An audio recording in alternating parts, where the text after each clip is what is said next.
shall get started again.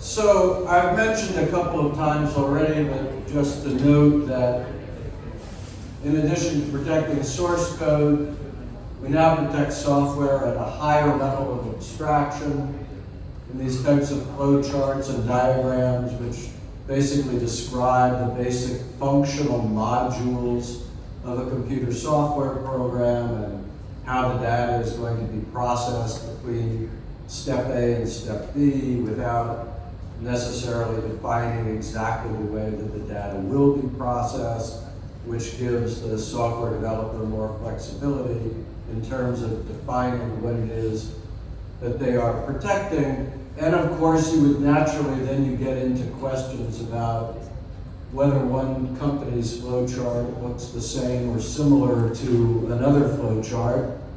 And in a way, that's about the same. I mean, all this goes back to really very old cases from the 1920s and 1930s about whether one play was the same plot as another play, and then whether one movie was the same plot as another movie.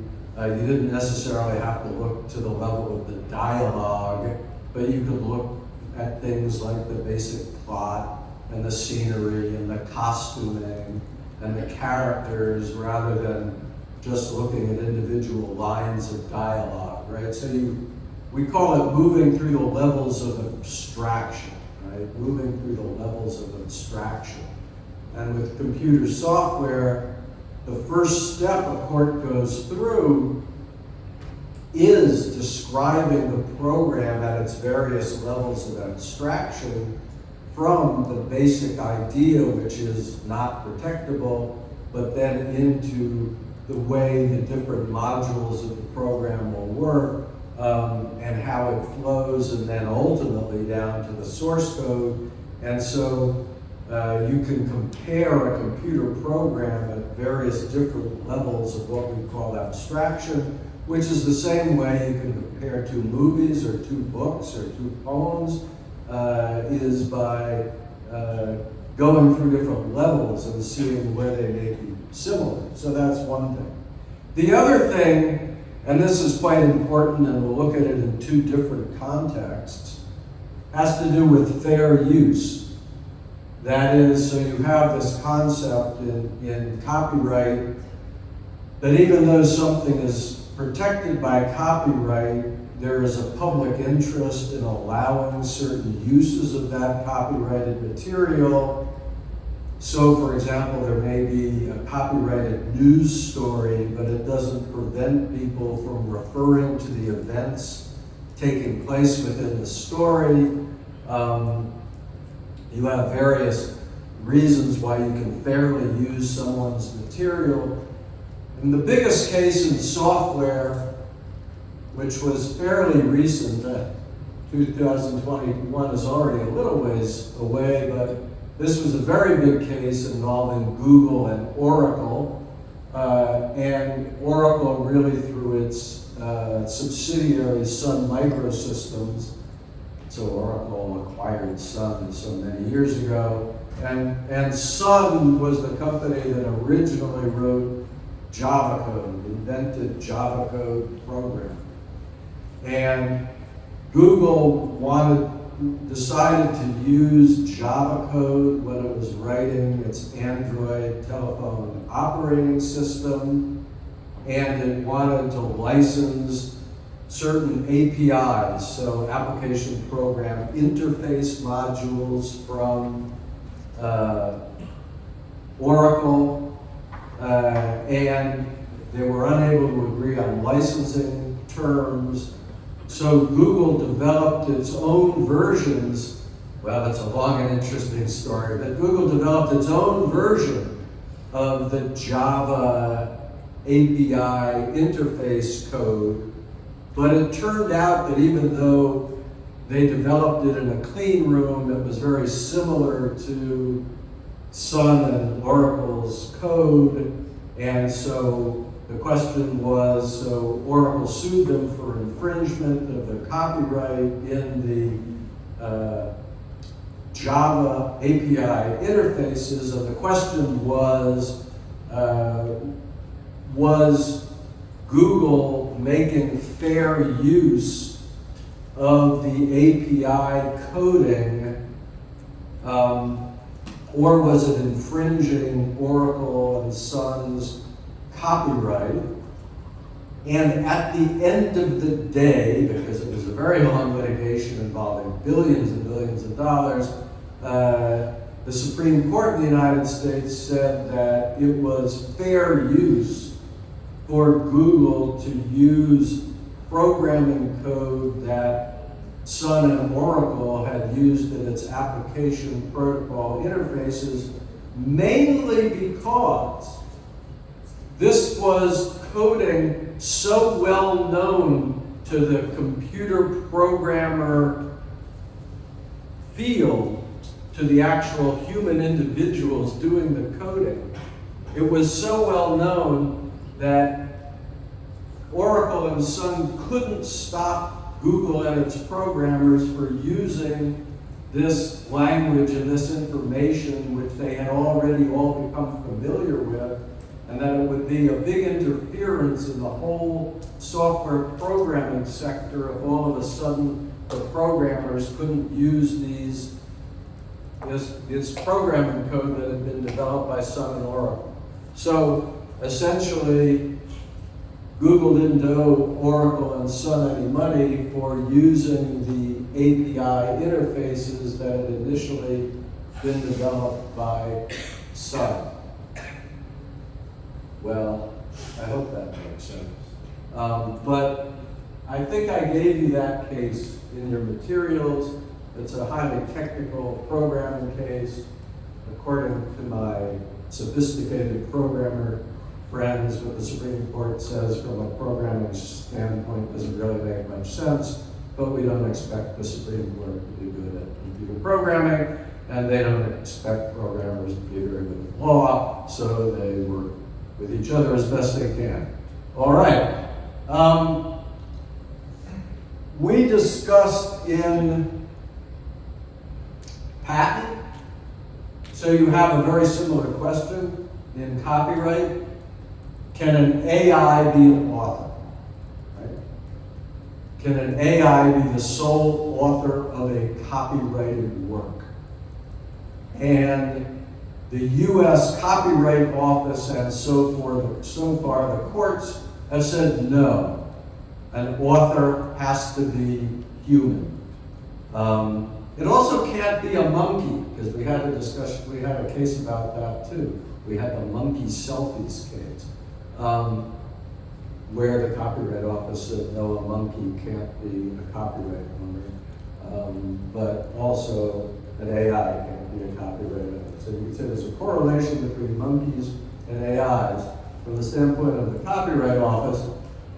But one of the big questions, well, so this is still on appeal, right? And this hasn't been resolved at the Federal Circuit level yet, but it leaves another big question, as with AI and patenting, is whether you can have a co-authored work.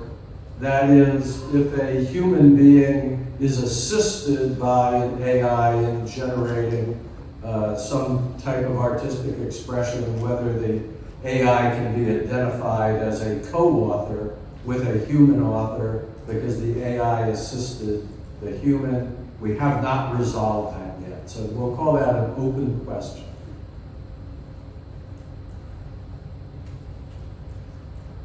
Now, we'll get to large language models and generative AI.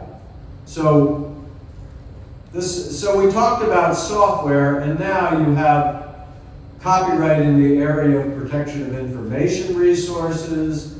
This is both used in the context, an issue in respect to large language models, which we call LLMs. It's a bit confusing because LLMs is also a postgraduate law degree. So you talk about different things when you talk about LLMs. And in the context of expressive works, we'll call it generative expression.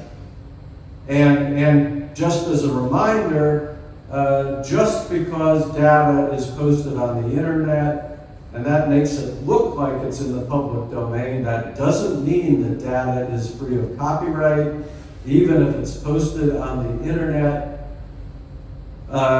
So in principle, in many cases, you would need a copyright license for using information, even though it's been published.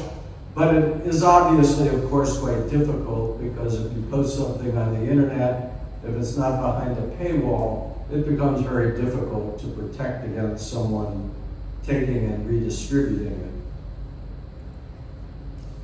All right. So this is a big issue today, right? LLMs are data miners. The AI systems training on large language models are making use of advanced filtering and analysis tools that assist in reducing a direct correlation between inputted copyrighted works and outputted results, in principle mitigating the risk of copyright infringement. You have a type of technology called retrieval augmented generation, which is used as a filtering system, as well as to mitigate against so-called hallucinated results. Well, what does all that mean, really? It means that, a lot of times when you talk about AIs being trained on large language models, or LLMs, the LLMs are created by what people refer to as scraping the internet, right? Just looking at every conceivable website on the internet and taking as much data from those websites as they can. And sometimes, for those of you who are involved in creating websites and working with Google Search Console and whatever, you'll see spikes on your website going from, I got 3 hits yesterday, and then the next day I got 600. And you say, well, why all of a sudden did my website become so popular? It's really just because a large language model decided it was going to visit your website and hit it that many times and took that much information from your website. So you can see that visibly. And this is kind of an aside, but this has become an issue with internet traffic, right? These large language models are so active in visiting websites and taking data that they're becoming a big impediment for internet traffic. Companies noticing their websites are working much slower because the large language models are taking so much of the bandwidth of the data to be processing all of this information. And recently, one of the biggest companies, again, stuff you probably read, called Cloudflare, which is one of the biggest network operators for internet data, decided it was going to ban or stop LLMs from visiting websites because it was having such a big interfering effect with network traffic to have these LLMs scraping the websites. So a lot of the information that LLMs are getting, they're getting from open data on websites, but they also get it in other ways, right? So there are various compilations, there are private data systems. So a company may have proprietary data which it can use to train its own LLM, or it can license other people with its data to use that data to train an LLM. So one might say that all LLMs aren't created equal. It depends what data the LLM has available to it. If it just has available to it things that are publicly available on the internet, it will have one set of data, but it might also have a very sophisticated set of proprietary data that is made available to it, and then it would have a different type of answers to the same or similar questions. So you have that issue when we talk about hallucinated results. Again, you're probably all familiar with that concept. Sometimes an LLM, because it wants to give you the answer, or an AI, because it wants to give you the answer, even though it can't find the answer, it just makes something up that looks like the answer. So you had a number of lawyers get in trouble because LLMs will actually make up case names, just refer to cases that don't exist, and put them in the results that it gives you. And the courts have actually penalized lawyers for submitting briefs which contain hallucinated cases that the LLM made up because it wanted to provide an answer when it didn't have one. Now, you have a lot of litigation in the United States right now because this particular case, which I'll talk about in a second, had to do with a group of book authors, but you have lots of companies like the New York Times and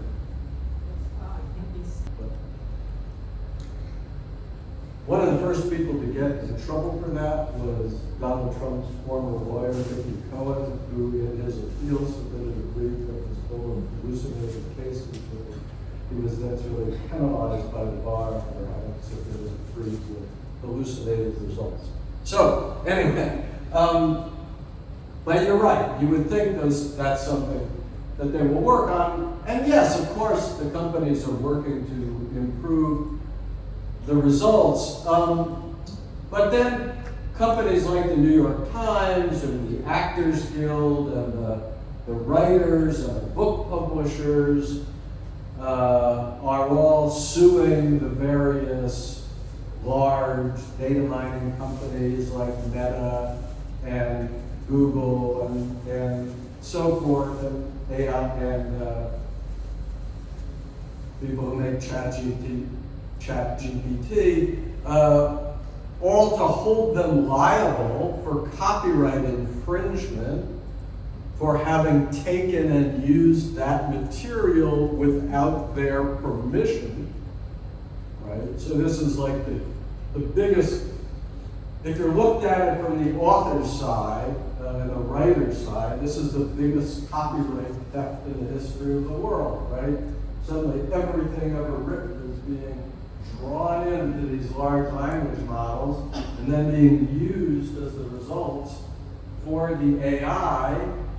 In principle, it can be coming identically to what's in the copyrighted work, but that's where this RAG filtering system and the companies have become more sophisticated to make sure that they're transforming the work so that it's not the same as the original copyrighted work.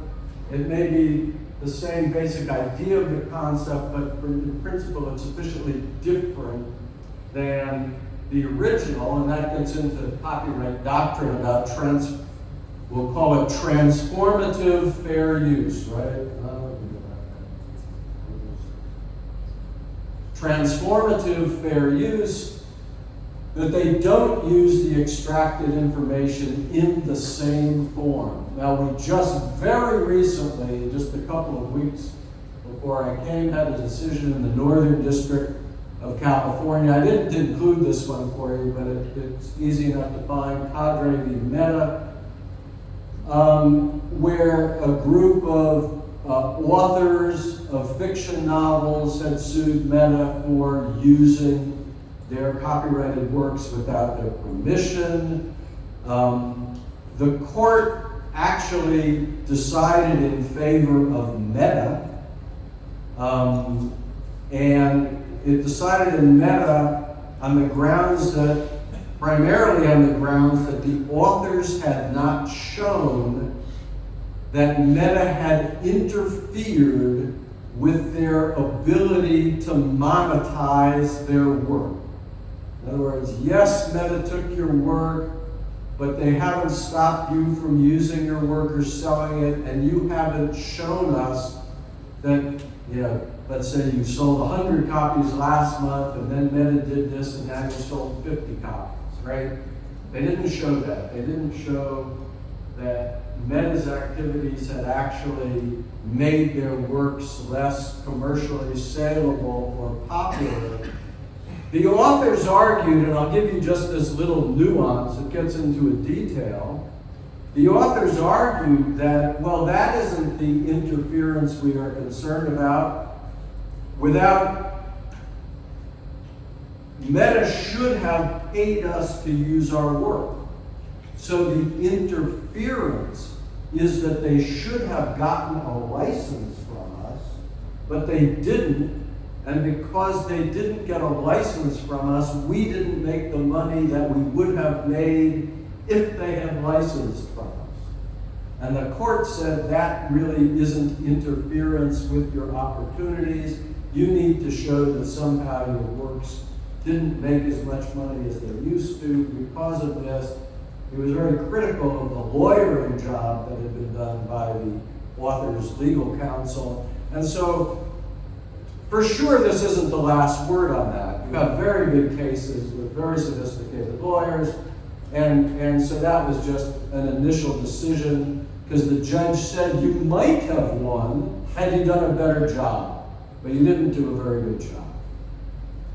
One guesses, and of course some companies do license the work, right? I mean, if the authors or a publisher makes available the work at a reasonable licensing fee, the LLM owners will pay licensing fees. And most cases like this historically have ended up with big, large settlements, right? We're agreeing to pay you, half of 1% of the money we make from using this generative AI system as a royalty, and in exchange we're allowed to access all of your work. So I imagine that someday we'll end up with a settlement like that, a global settlement of these copyright issues, but we certainly haven't gotten there yet. The other thing, which of course we're all familiar with, is, there's lots of programs, Midjourney and others you can take, and you can tell it you want to create an artistic portrait of a planet with a blue dog sitting next to a white rabbit and shooting laser beams and whatever, and suddenly 20 seconds later you get an artistic poster of what you've just described, and your imagination is probably better than mine. In any case, you can ask it to create a visual image of almost anything. I just saw within the past couple of weeks, this has become phenomenal in the case of videos right now. Everybody's letting you talk to an AI to create a video about just about anything you can think of. And so,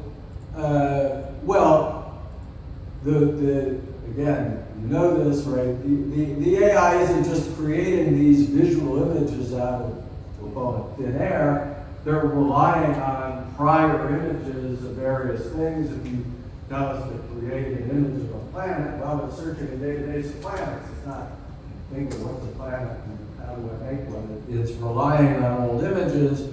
And so at what point does using that old image constitute copyright infringement?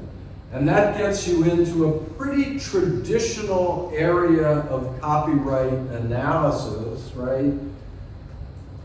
In common copyright language, a copyright owner has the right to create what are called derivative works, right? To take the author of the Harry Potter series, she originally wrote a book, then the book became a movie, then the movie became a theme park, and gosh knows what else. Then you have, Harry Potter toys and games, and all of those are derivative works of the original Harry Potter book series. And when you get a copyright, you get a copyright not only in the original thing, but in derivatives. So in principle, J.K. Rowling should be able to prevent other people from creating things like Harry Potter based on her original copyright. But there's a limit to derivative works. You are allowed to make a work if it's sufficiently transformative. Again, this word comes up a lot, right? If it's sufficiently different from the original work, then you can do that. And how do you decide what is sufficiently transformative. And again, I imagine you have Chinese case laws about this. I'm not an expert in the details of Chinese internal IP decisions, but the most important US decision in recent times, and this is Andy Warhol Foundation, or AWF, versus Goldsmith. And so this photographer named Lynn Goldsmith took a very famous photograph of Prince, originally under contract to provide a photo for, I think it was Vanity Fair or a layout. And then Andy Warhol, the famous abstract artist, decided he was going to create orange Prince, right? So he created the famous Andy Warhol painting without her permission. But by which I mean he did his take or his change to her original photograph without getting her consent or without paying her any licensing fee. And I would note, as this came up, Andy Warhol wasn't against paying people licensing fees from time to time. He sometimes would pay people fees when he created something based on their work, but in her case, he didn't. And so his work is all now owned by something called the Andy Warhol Foundation. And what they did was they decided they were going to license the works he created based on her original works a second time. They were paid a good deal of money to provide the cover for a new magazine series. And again, they wouldn't pay her a licensing fee for the reuse of her photograph. So she sued them to recover a fee for them having used that and calling it copyright infringement. In this case, and it goes back to what I was discussing, the Supreme Court said that while there was some transformation, really what the Andy Warhol Foundation did was interfere with her right to monetize or make money for her original photograph, right? That they should have paid her a licensing fee because her photograph was really almost entirely the basis of the magazine cover. Andy Warhol had simply done a silk screen and used orange color instead of having it just be a plain photograph. And therefore, because of the interference with the market opportunity, that was not fair use, right? So if you want to look at the latest discussion by the Supreme Court on fair use of original copyrighted work, whether it's sufficiently transformative, the main question there was the Supreme Court said it supplanted the market for the original work, and therefore she should have paid a licensing fee. Now, in addition to these basic questions, is it sufficiently transformative? You have a lot of issues in copyright. You not only have a copyright infringement action, which is the basic cause of action, we'll call it direct infringement. You also have contributory infringement, whereas that often comes up where, you know, a company does something that lets consumers use a copyrighted work. And it's the consumer who's creating the direct infringement, but the party that's enabling that is then considered what's called a contributory infringer, right? Allowing them to do it, to have direct infringement, contributory infringement, vicarious infringement. You have various different types of infringement, and so that all depends on who's acting and in what capacity. So, to summarize, AI is challenging the existing parameters of intellectual property law. The pace of advance is extraordinary, makes it very difficult for IP law to get ahead of the AI development curve and to anticipate what change in protection may be necessary or useful. In other words, IP law is always trying to catch up with what the developers are doing. And if you probably are familiar, the mantra in Silicon Valley is you break it and fix it later. So they don't really worry about what laws they're breaking. They make money and then they get sued, and then sometime, a long time later, they pay somebody some money for what they did. Lawyers are working to adapt these existing tools to new technology.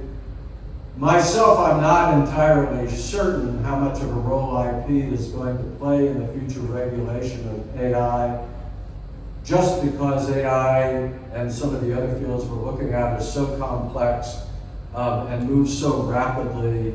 It's a very challenging thing to try to control all this with what are kind of these ancient, arcane rights of intellectual property that are being adapted to try to figure out what these companies are doing. You are probably aware, well, first of all, AI is being used by lawyers.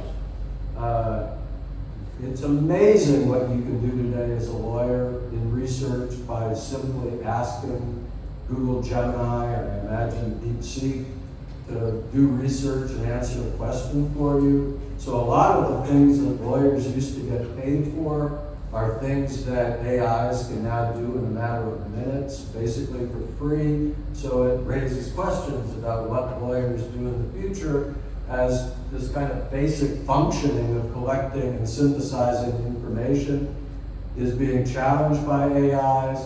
It's increasingly used by patent office staff. It could revolutionize patent application review. We're just reading about these things happening now.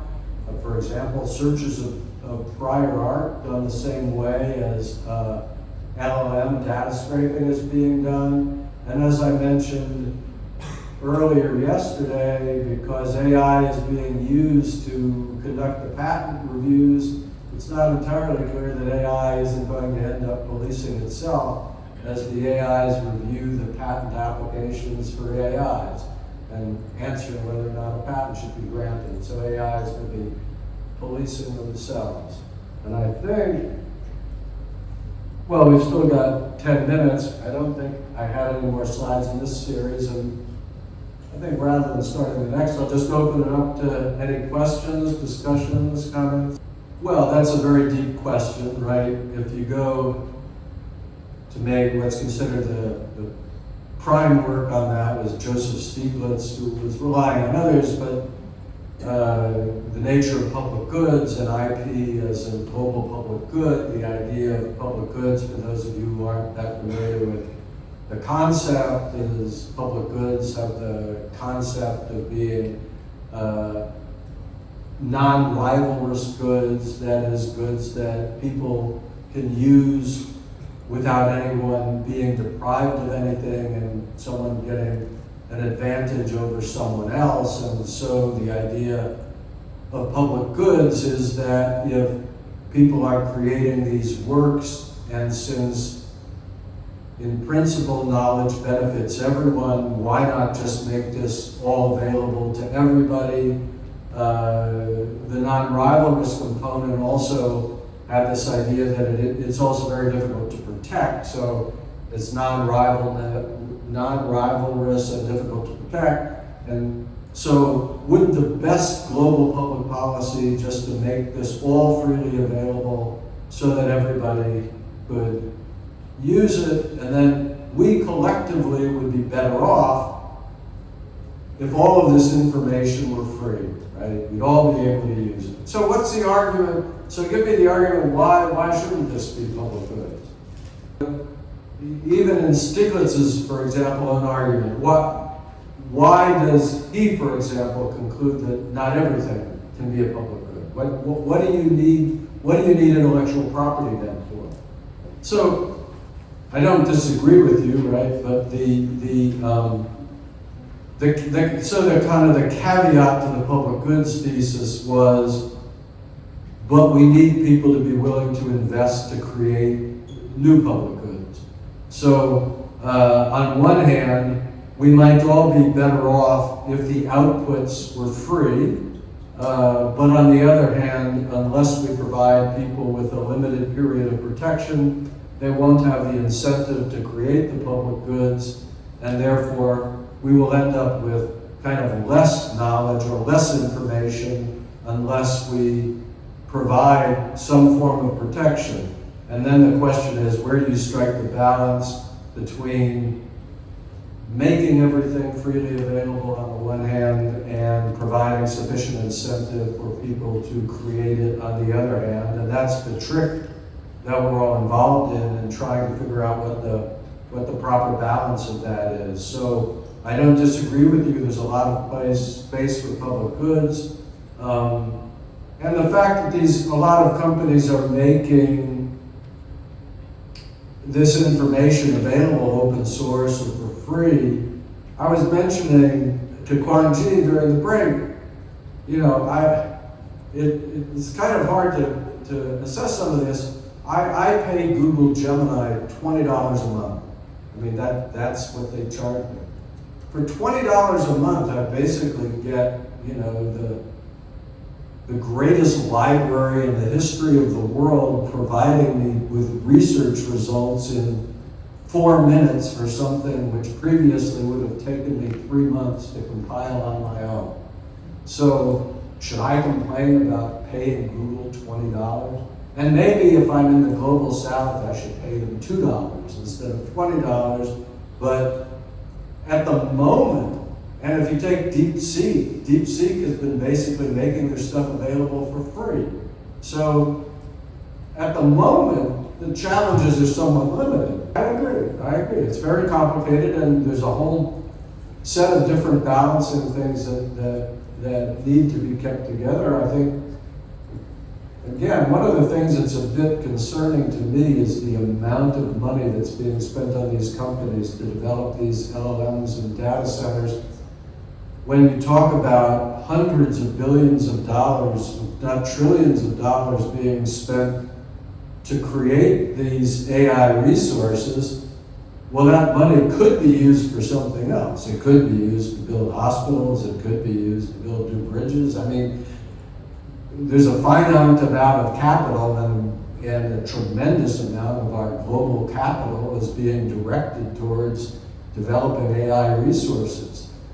Is that really the best use of all the globe's capital at the moment? I don't know. I really like the stuff that it does, but can I justify saying that we shouldn't be doing these other things that we could be doing with that capital and instead putting it all into AI? I mean, it's an interesting problem. I don't have the answer to that. Right, there are, well, what I was trying to recall as you were talking, when I was recently, I happened to be at a meeting at the World Intellectual Property Organization, and it had to do with, well, it happened to do with internet identifiers, and one of the speakers was from the Blockchain Association and the IP aspects of the blockchain, and apparently there's ways now to provide kind of trademark names to blockchain transactions, and they're trying to figure out how to keep people from stealing or misappropriating these different kinds of blockchain identifiers. And I don't think it directly gets to your question, but it was a long discussion. I heard about it recently. I was trying to think if there was something relevant specifically to your question. Can IP be used to regulate the blockchain? Well, as you observe, and I haven't given your question a great deal of thought, right? The blockchain by design is designed to prevent interference from transactions really through anybody that isn't sufficiently linked into the identification network and IP.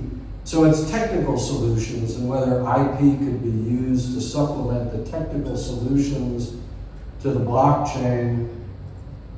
I don't really offhand see how that would work. I know they're using now blockchain identifiers as a form of intellectual property. They're having a lot of trouble with it, by the way, because people can hack it, and so it's difficult.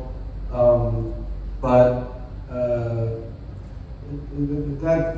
afraid I haven't given that enough thought to really give you a good answer to that. I don't.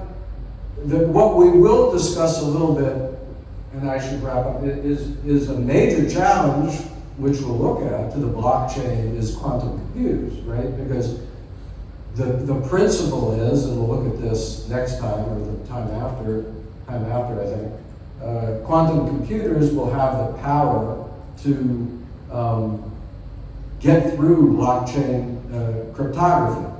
And so once quantum computers become more of a reality, the blockchain could become completely ineffective unless they figure out a way to make it immune to quantum computers.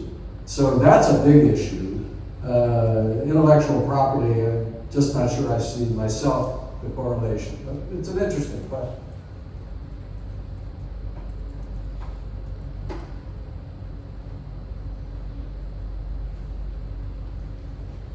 So I think probably we need to wrap up because my imagination. People are waving at me, so I think that means it's time to end. Unless they're just trying to say hello, which I am. All right, so we still have next time, which is, believe it or not, tomorrow. We'll start by looking at biotechnology, and then we'll look at quantum computing. And so I will see you then. And thanks to everybody for being here, for your attention, and your good questions. So till next time. Thank you.